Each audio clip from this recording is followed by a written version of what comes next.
everyone, and thanks again for joining our virtual advocacy week for our 5K this year. We're super excited to have been talking to different music therapists, different professionals, music therapy students, and also clients throughout the week to give you a little bit of more information about what we do here and what music therapists do just around the country. So thank you for joining us. Today we are so excited to meet with Cynthia, and I'll let her introduce herself.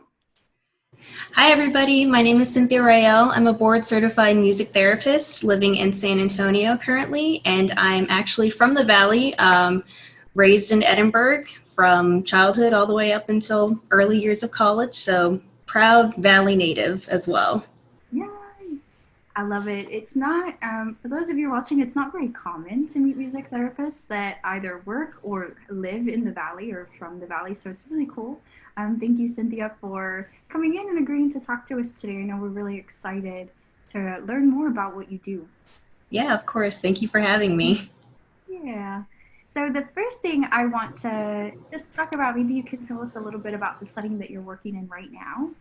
Yeah, definitely. So I'm currently in home health, working for a private practice here in San Antonio that primarily works with the class waiver and the yes waiver in Texas.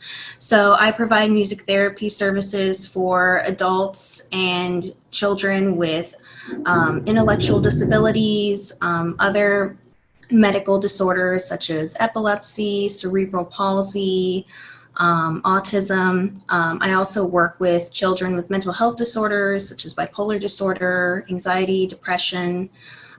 Sometimes those diagnoses will be in combination as well, and I'll work with children with both diagnoses. And we also work with an agency who works with wounded warriors with traumatic brain injuries. So I also work with wounded warriors who also are recovering from either traumatic brain injuries or any other sort of injuries that they've acquired while in service or outside of service from the military. That's awesome. It seems like you kind of do almost like a little bit of everything. Yep, all across the board, from children all the way up until adults. I'm seeing everybody. Yeah, that's really cool. Just to kind of have that, diversity as a music therapist. So, what does Mm-hmm. your like maybe day-to-day schedule look like?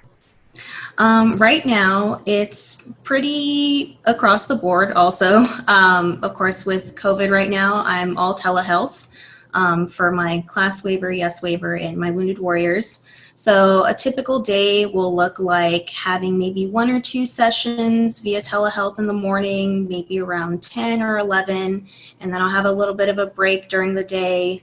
And then starting from the afternoon, that's when I usually see my yes waiver kids coming after school. So I'll have maybe 3 to 4 sessions from 3 in the afternoon to about 7 in the evening. Oh, okay, so a little later in the day right now from the Mm-hmm. because of the school programs. Yeah, definitely. Yeah, it seems kind of similar to our therapist schedule here too. It's kind of interesting. Mm-hmm. Yeah, definitely. Like changed everything for us lately. Yeah, definitely. I think it definitely threw in a wrench for the whole how everything works, but we managed to figure out how to keep going and how to keep providing services, whether it's through face-to-face or telehealth, and so we've been able to manage still. How have you felt like maybe working with telehealth? Like, has it been really different, or do you think that they're actually responding, really well to it? I think it's kind of been a mixture of the two. I've definitely noticed with some clients, it's actually been able to help them open up a little bit more. And it's definitely helped with being able to visit a little bit more frequently. Because, of course, prior to using telehealth, when we go into the homes, we have to go by their schedules definitely. And with telehealth, it's allowed it to be a little bit more accessible in that clients can meet, at any time of the day. And of course, if they're in a private location, they can meet anywhere that they're at. So it allows us to meet with them a little bit more. And it's also allowed to give a little bit more creativity in how we do our interventions too, especially with like screen sharing on Zoom or doing other computer related activities and interventions that maybe weren't as accessible before. So there's definitely been that pro. I think it's also changed it. There have been, of course, with some clients where it's not as effective because of attention to task, or the technology just doesn't want to work that day, and so then we can't have a session. And so those have definitely been some of the cons, but it's been a mixture of the two for sure. Yeah, I see so many music therapists everywhere right now, just like adapting so well, because I don't think any of us really ever expected to have to do telehealth, especially not like we're doing like 100% right now. That was something that kind of came out, of left field. So it's really nice to see how much you're doing for them, and exciting to see, that they've been coming in a little more frequently, like you said, and really responding. I think right now, especially like that everybody's so isolated, I feel like just those 1 hour a week like makes a big difference in just their social interaction, maybe their emotional coping, and how they're able to Yeah. manage through the pandemic. Yeah, definitely. I noticed a lot in the very beginning of the pandemic around March, April. That was something a lot of clients were struggling with, whether it was because they were no longer able to go to school or they were no longer able to go to their day programs because of COVID. Being able to have music therapy, even on the computer or on the phone, was something to give some sort of either emotional outlet or some sort of social interaction that was not there previously from the other programs that they were a part of. So Yeah, definitely. during the summer too, when their virtual classes weren't going on, we had a lot of Mm-hmm. kids too that were kind of just felt very isolated, and they needed that, connection. So thank you for doing that, and for everything that you've been doing so far. Yeah, definitely. Thanks. So do you get to collaborate with other professionals or other disciplines throughout your day? Yes. So, as part of the yes waiver, one of the approaches that makes it unique from other approaches is it's a wraparound approach. So, we approach the client and their family from multiple perspectives, all in combination.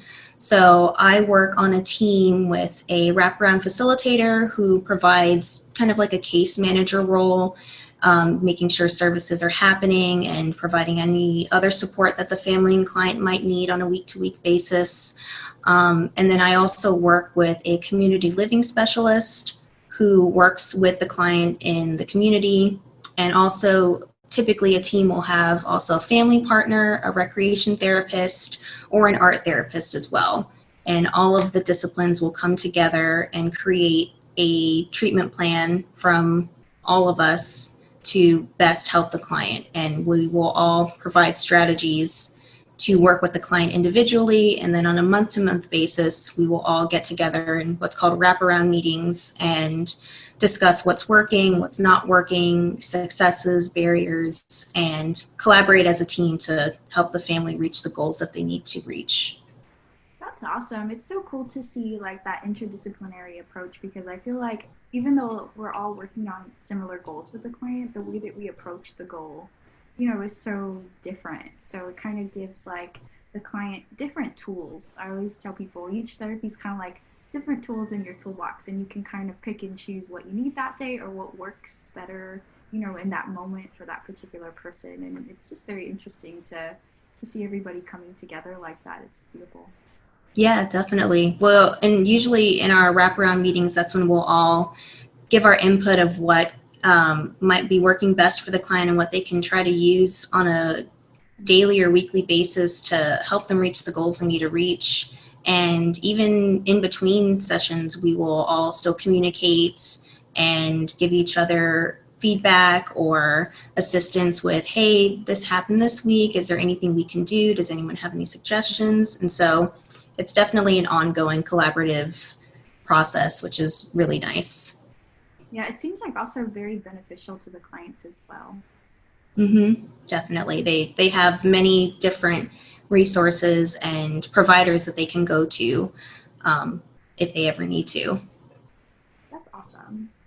So, how would you maybe explain music therapy to others, or how do you approach like advocating for music therapy? Because I know for those of you watching, one of the common questions that we get as music therapists is, well, what is that? Like, what do you even do? What does music therapy mean? So I always like to see how music therapists, talk to other people about it and explain what they do. Yeah, usually I will explain it as we use music to help reach non-musical goals. So I'll usually give examples of, for example, if a client recently had a traumatic brain injury and is having difficulty speaking, we will use music to help them be able to speak at the rate they were able to before, or to be able to produce speech in general, because sometimes that affects them being able to speak at all. Or I'll use the example of if we have a client who is no longer walking normally, whether it's because of something like Parkinson's or a traumatic brain injury or cerebral palsy, we'll use music interventions to help them normalize their walking. So I like to give examples of goals and areas that typically are not musically related and how we use music to help improve that.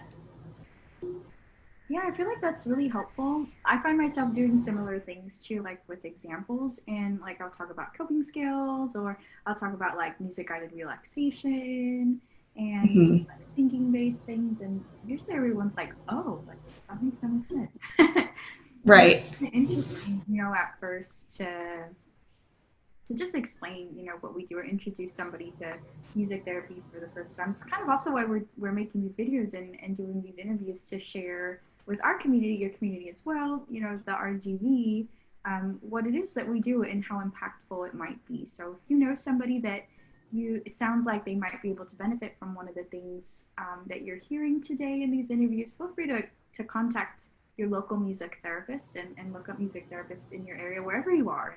And hopefully you can find somebody that can give you some support and assistance, because we're everywhere.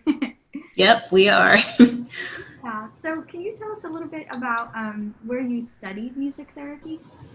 So I studied music therapy at the University of the Incarnate Word here in San Antonio. The program has been around for many decades, over 20 years. And it was a very unique experience because it is a private school, so it's very small classes, very small, just general population of the school. And so I was in a class of 9 music therapists, and we all had internships at different locations, and we all helped each other through our internship and through our undergrad classes as well, since the amount of our class size was also pretty small too.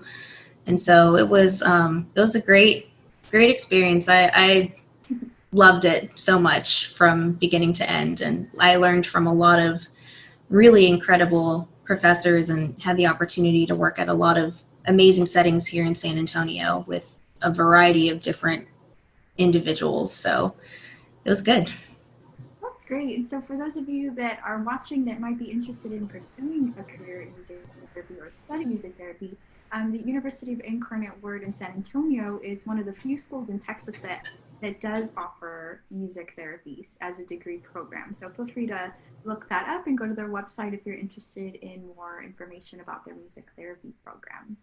So can you tell us a little bit about the training you have outside of your MTVC credential? Yes, so I'm also certified in neurologic music therapy, which is music therapy that specifically uses techniques that involve the brain. And so we use a lot of techniques that help with improving speech, improving cognition, improving gross motor, fine motor, and a lot of techniques that just involve using specific responses that have been measured to be from the brain specifically and targeting the area of the brain. And so a lot of those techniques will be very effective, and I've used before with clients with traumatic brain injuries or recovering from a stroke or recovering from any sort of brain injury that they've experienced that's either caused them to lose their speech, to lose their ability to walk or has affected their cognition in any way, and helping them recover using those techniques. That's amazing. That's actually how we all met. How both of us Yep. got training, so it's really cool. 3 years later, almost to Mm-hmm. do this together, as well. So if anybody's interested again in neurologic music therapy, you can look up more about the academy online too. Mm-hmm. Usually, music therapists, if you're not familiar with the programs, music therapists are board certified and they can pursue additional training outside of that, whether it be a certification in the NICU, in neurologic music therapy, as a brain injury specialist, hospice, or any other field, just to kind of have more specialized information and training about the population we're working with. So one last thing before we go, since you are one of the only people being interviewed that has a connection to the Rio Grande Valley, can you tell us maybe if for others that are from the valley that might be watching and interested, how do you think that music therapy would be beneficial to people here in our community? I think it would definitely open a lot of doors to access to this very specialized type of therapy. Just growing up in the valley, I know just being in that area, music surrounds us in every facet of our life, whether it be hanging out with the family at the barbecues at home or in school where mariachis are playing during lunch, or in the band or choir. Music surrounds us, and music gives access to being able to improve those areas. And in general, the valley is in need of a lot of multiple healthcare professions, but especially for something as specialized as music therapy, having it be accessible to either help people with those types of conditions such as autism or epilepsy or cerebral palsy or Alzheimer's disease, or recovering from strokes or traumatic brain injuries. Having access to that type of therapy, of course, in addition with all of the other medical professions that are in demand there, could open many doors to giving that type of recovery and treatment to those individuals with those conditions. And so it would be incredible to have that more accessible and to have that widespread, and to give more information on how that can help a lot of people in the valley who could benefit from those services. Mm-hmm. Yeah, and like you said, that accessibility is so important and something that we try to do all the time here. Just even things like this, letting people know that you heard about music therapy, telling people that you know that might benefit from music therapy, and directing them to different resources, whether it be one of the schools that we mentioned today, or the music therapy website, which is musictherapy.org, or even researching the certification board for music therapists, or looking up a music therapist in your local area. So I encourage you to do that and to kind of spread the word and help us in our mission of advocating for what we do and what we love to do every day. So thank you so Absolutely. much for joining us, Cynthia. It was so nice to talk to you again, and to catch up and share that with our community. Yes, thank you for having me so much. And for those of you listening, please stay tuned for the events coming up in the rest of the week. We have more events later today. We have a contactless trick-or-treating happening tomorrow. And then we will have our final raffle and closing ceremonies on Sunday. So I hope you stick around for those and stay tuned for more updates. Thank you so much. Bye. Thank you.